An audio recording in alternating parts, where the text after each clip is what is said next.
Hello and welcome to Lunchtime News. I am Rodon Gonzi. We'll dig into it. Makerere University students want on-campus classes to resume just like before the outbreak of COVID-19. They say if other universities have opened for in-person learning, then why not Makerere? Prime Minister Makerere University Students' Council says they have held talks with the administration but are reaping nothing. They have given the administration until Monday next week before their next move. According to the Speaker, Students' Council, Makerere University, the administration has failed to open on-campus classes, which affects the students.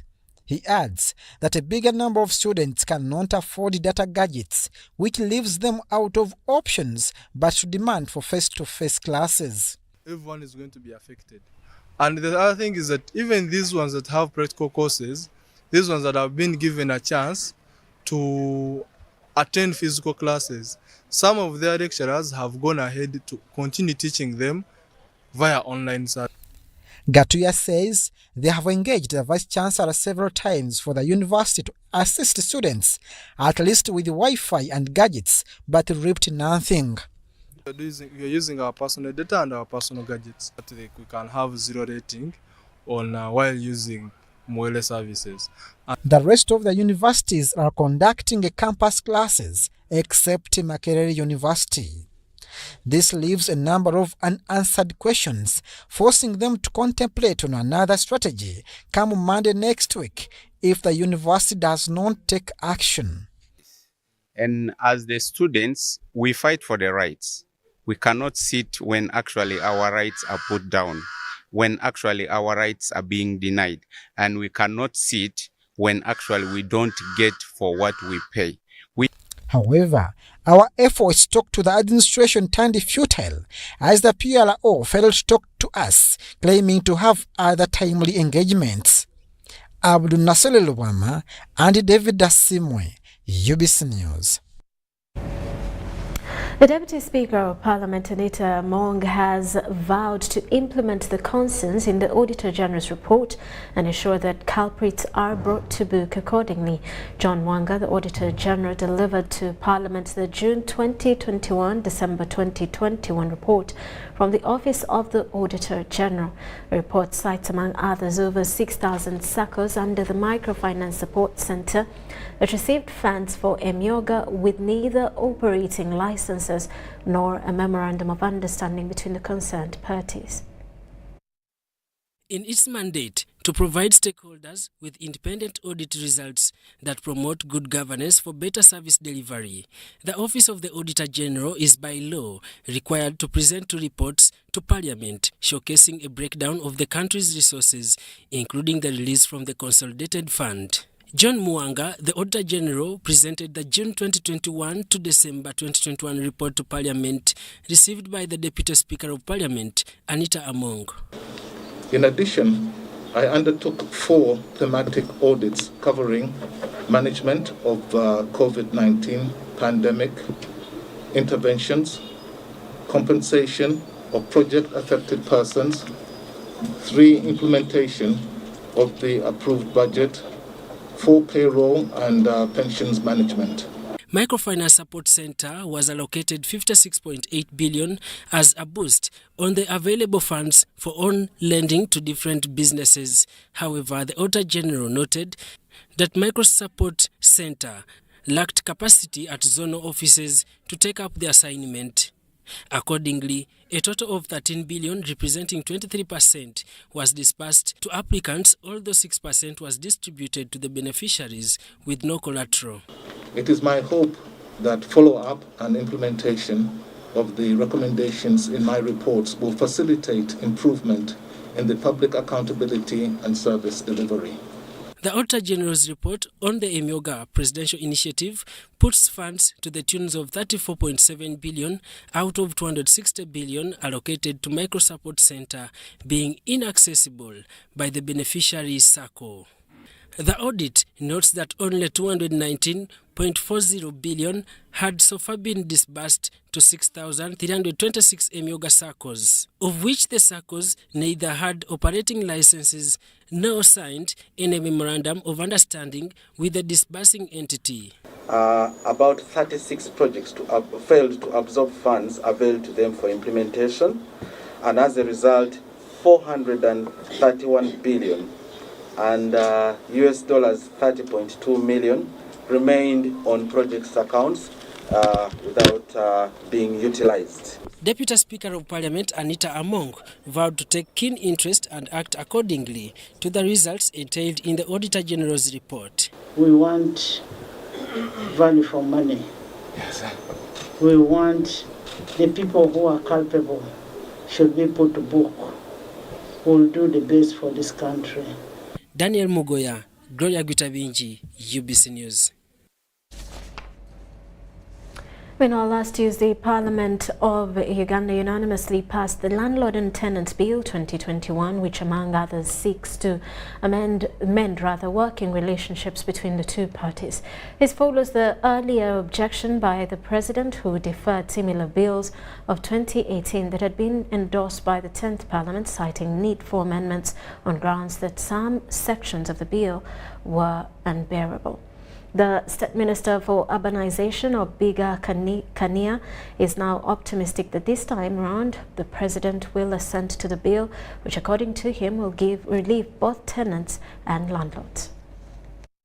Clause 27 as amended. In 2018, the 10th Parliament passed the Landlord and Tenant Bill, which aimed at harmonizing the working relationship between the two parties. However, the bill was returned to Parliament by President through the Speaker for ironing, especially for Clause 2, where the President demanded for the interpretation of the terms business and residential premises. The President also deferred with Clause 15, subsection 1, in which he claimed he had granted a leeway to noise and public nuisance. He must personally have read through it. Actually, I was surprised that he could detect those small points about the public interest. The bill was later reintegrated under the Landlord and Tenant Bill 2021 late last year. I beg to move that the bill entitled the Landlord and Tenant Bill 2021 be read the third time and do pass. The Minister of Lands, Housing and Urban Development has been at the center of this bill. Under physical planning, there are areas which the authorities must designate for different purposes. If it is designated for commercial purposes, let it be for commercial purposes. Minister Kanya asserts that the bill will, among others, cement the relationship between the landlord and the tenant. There are tenants who want to escape at night. We're saying that law, even if you escape at night, or if you don't even give you notice, it does not absorb you. Clause 46, subsection 2 of the bill, if enacted into an act, will hand a penalty to the landlord who forcefully evicts a tenant from any premises. It's natural that somebody may default for a week or two, a month, or 2 months, or 3 months. Is it reasonable that immediately after 1 week somebody should go? No. They must contract within a certain parameter. The bill did also recommend that the tenants will at all times meet the expenses such as parking, toilets, among others, but at a reasonable and agreeable rate. For those landlords who have always forcefully demanded for rent payments in dollars and other currencies, the bill has also paid attention to this matter. Our legal tender is Uganda shillings. That is the legal tender recognized in Uganda shillings, right? So we have given the option that to start with, again, that will become a question of a negotiation. According to government, to avoid misunderstandings between the landlord and tenants, both parties are being encouraged to peg their working relationship on formal agreement. There are landlords who don't want to write down an agreement. Why? Because they have the freedom to vary the terms of the tenants at any time they want. Under the bill, rented premises for schools, worship houses and residential are not exonerated. Remember, what you are going to do in that premises will affect the public. Even if it is a church, it will affect the public around. Want to know what are you doing there? Are you doing it with the interest of the public? The bill, which was passed by Parliament yesterday, now waits for approval from the President into a law. Currently, the two parties are regulated under the Rent Restrictions Act, Cap 231 and 76, enacted in 1949 and 1993, respectively. Robert Onyango, UBC News. And members of Parliament have called for active involvement of the Ministry of Relief and Disaster Preparedness in availing relief aid to COVID-19 affected persons. Deputy Speaker of Parliament Anita Among faults the recent COVID-19 relief process, calling for more reforms before private teachers are handled.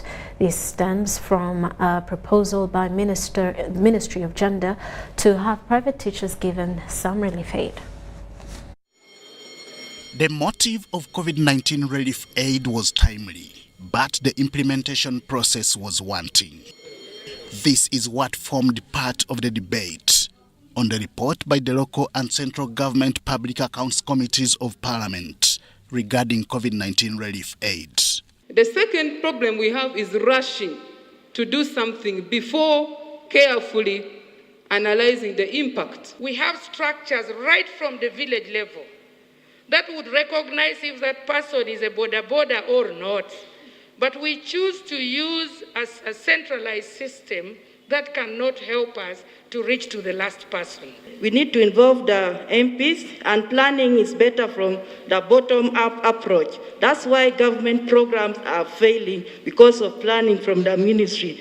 The joint report was presented by Busiro East County Member of Parliament, Medad Lubega Segona, who also chairs the Central Government Public Accounts Committee.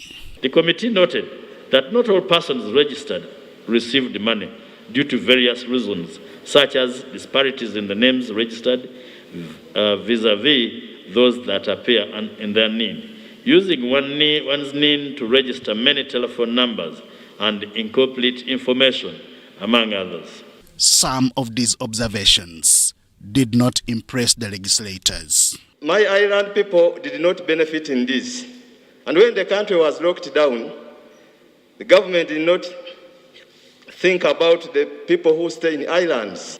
Do we know our population? Do we know who are vulnerable? At the era of digitalization, should we be firefighting? Really? As the debate continued, it was also observed that the Relief and Disaster Preparedness Ministry was not involved, making the process a disaster itself. That was a relief. There was a disaster. We needed to involve the Ministry of Relief and Disaster Preparedness, and because they have the technical expertise on these issues. But if we want to do it on our own, then we'll have a problem. The debate comes at a time a similar process is being proposed by Ministry of Gender to aid private teachers that suffered COVID-19 consequences. By the time schools started reopening on 10th January 2022, teachers in private primary and secondary school had missed income for close to 2 years, which made it difficult for them to provide for their families. To make this a success, members of Parliament have some proposals.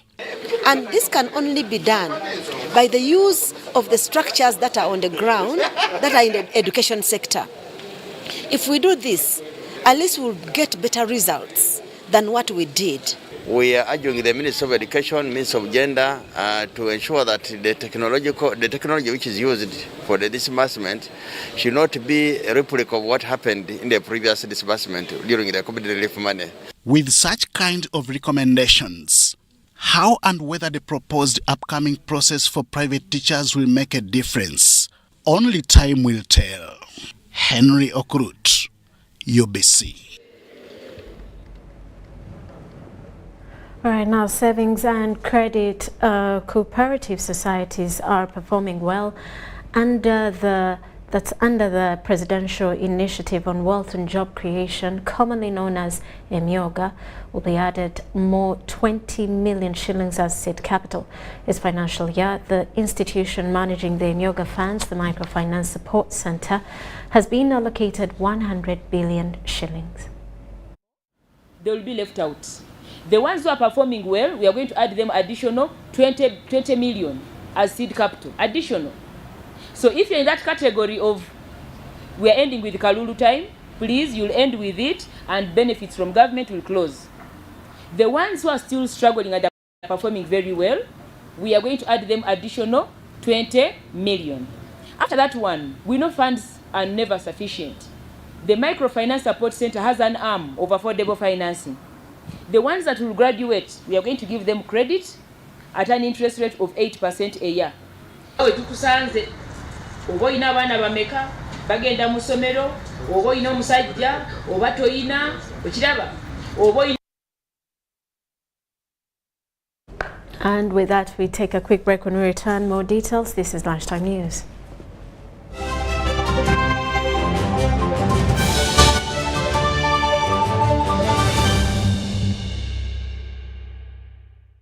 Everyone deserves more, which is why MTN Momo is giving you more Thank points on your MTN Momo withdrawals at agent location. Get 150 Thank points for every 1,000 shillings spent in withdrawal fees.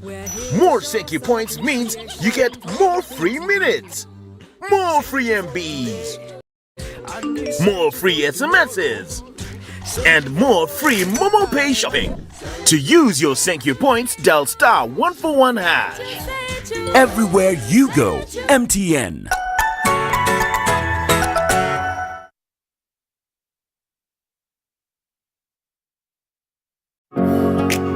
It's no secret that ICT makes learning easy. The strides made in our field could not be possible without it.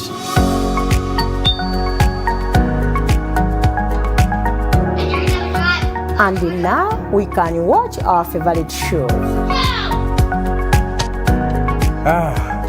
My radio is my best friend.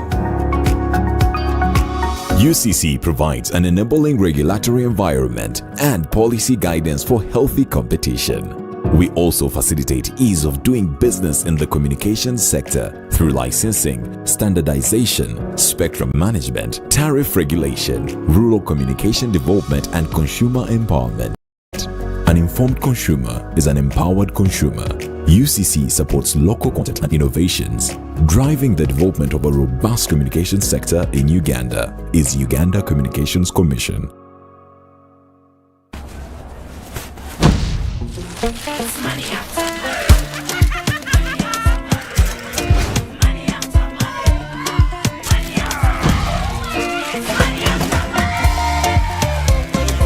Transact and win money after money with Airtel Money. 1.5 billion shillings in cash prizes up for grabs.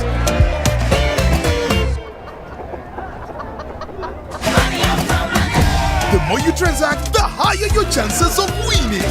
Airtel Money. Instant, secure, borderless. All eyes are on Africa. All eyes are on Cameroon. All eyes are on UBC. The drama, the heartbreak, the suspense, tears, joy, and celebrations in the biggest sporting event on the continent. In one place, UBC.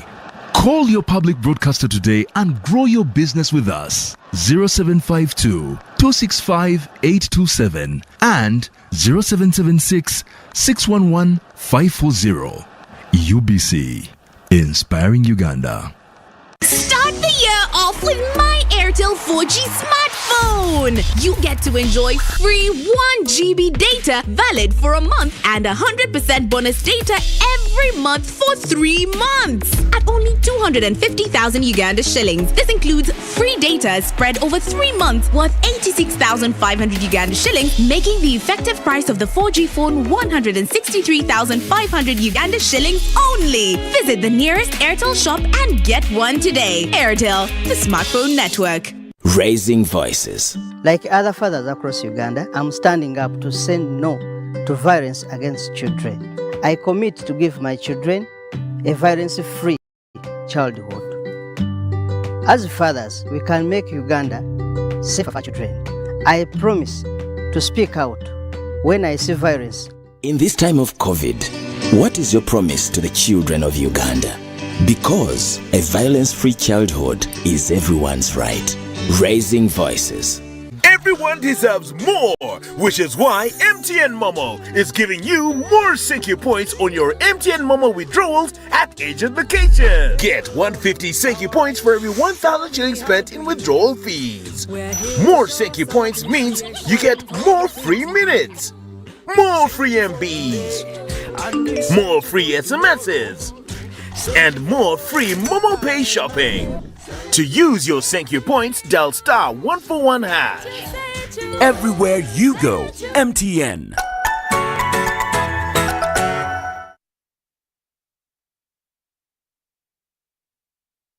For an event as big as the 2021 Africa Cup of Nations, you can't afford to miss out. So where do you go when you want to have a full AFCON 2021 experience? You go where everybody goes. When you're looking for the vibe, you go straight to the source.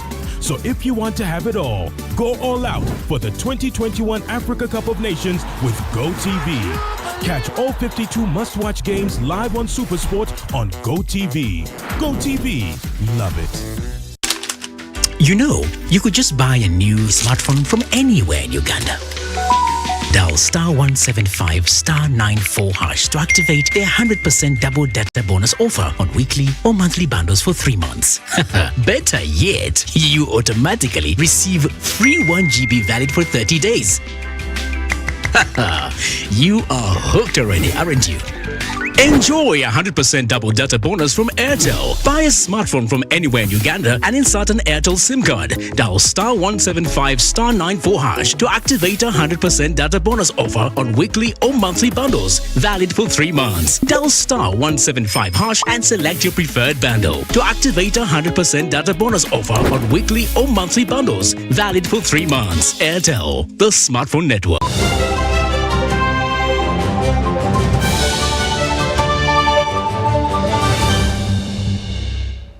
Welcome back. Now in business news, in our ongoing promotion, Bei Laisi, where UBC is working with partners, the corporation has given away a brand new motorcycle to the highest bidder. The very first giveaway sale, Bei Laisi sold its first brand new Bajaj Boxer to Bindaba Joseph at a discount of 600,000 shillings. To Bei Laisi, the auction house. We have been running this from the 26th of December to where we are now. Ladies and gentlemen, we are excited because we're going to hand over this brand new motorbike to the highest bidder. Now, it was quite simple for you to do. All you had to do was get to your phone, dial *210 *3*3#, select the item Bajaj CT125, put in the amount of money that you would actually want to buy this bike, and voila, the bike would be yours. So today, we're excited to the highest bidder. This gentleman has paid 4,270,000 shillings for this brand new Bajaj CT125. So, we are officially handing over the motorcycle to you. Here are your keys. It comes with the helmet, so you are safe as you ride. Watching Bei Laisi UBC right now. First of all, we are very excited to partner with the Bei Laisi. It's a great achievement for us, and such partnerships help a lot to elevate people's lives, to enhance economic transformation and prosperity. As government thrives or struggles to have people create wealth, this is one of the ways how people can create wealth. So we are very excited. Congratulations. You're watching UBC because it has developmental programs, and on those, among the developmental programs, they have Bei Laisi promotion. So you just dial *210 *3*3#, and you never know, you might be a lucky winner like me today, and you'll just be grateful. Thank you very much, Vinda. Of course, there is quite a lot. Bay Lace is growing with UBC, and the partnership has also brought about innovations and different requests for different items. We want to graduate and elevate to more motorbikes. Today we've done one. Ideally, it should have gone on the 10th of February, but you know Ugandans, they don't believe. So we said we should give out this bike quickly. So we bring 5 different motorbikes. So people have an opportunity of bidding on as many. So from the motorbikes, we will do a car, then we will do land. The prizes, or rather the items, will be bigger as we grow. He slashed the bidding fees to 2,000. Actually, for the next seasons going forward, it's going to be 2,000 shillings on any item anyone can dial. All right, now Saudia Airline has joined other 16 airline companies to operate in Uganda directly from Entebbe Airport to Riyadh International Airport in Saudi Arabia. On its first flight, Saudia landed at Entebbe International Airport at 7 a.m. with 300 passengers on board. It's confirmed that it will operate in Uganda two days in a week, Monday and Wednesday.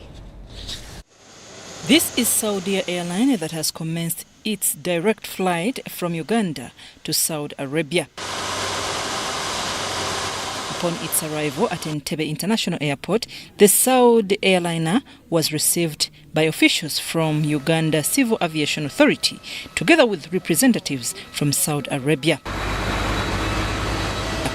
The spokesperson, Uganda Civil Aviation, Vianney Luja, commends this as a big milestone in the aviation sector and stated to open up trading and employment opportunities for Ugandans. Whenever a new air operator joins the airspace, it is a vote of confidence in the country's air transport system.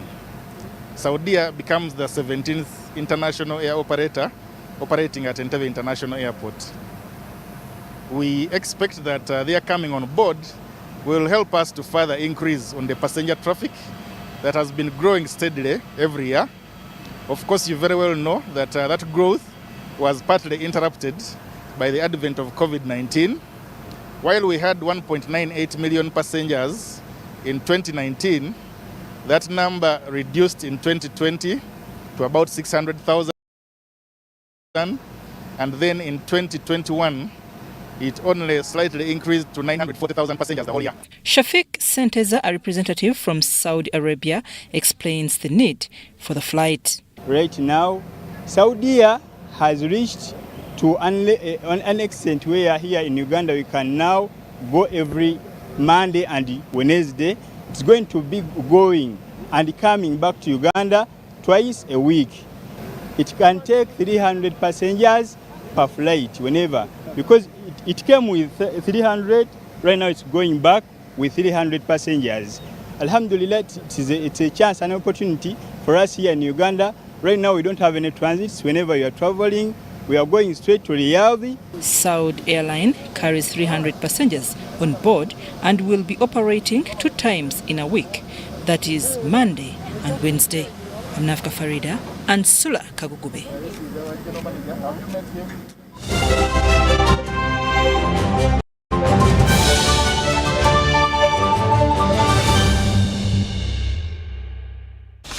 Now in sports, broadcast holders of Uganda, that's of the Star Times Uganda Premier, have increased the number of live games effective start of the second round. Now the league resumes this weekend, and indeed the live doubled headers take immediate effect. And again, you can see that reaction there, a bit of slackiness there by Siraj. Look at the positioning of C4, just not the right one. And Anaku, we all know how dangerous he is. He's a finisher. A big pronouncement that will have a positive and lasting impact on Ugandan football has been made by Uganda Premier League sponsors, Star Times.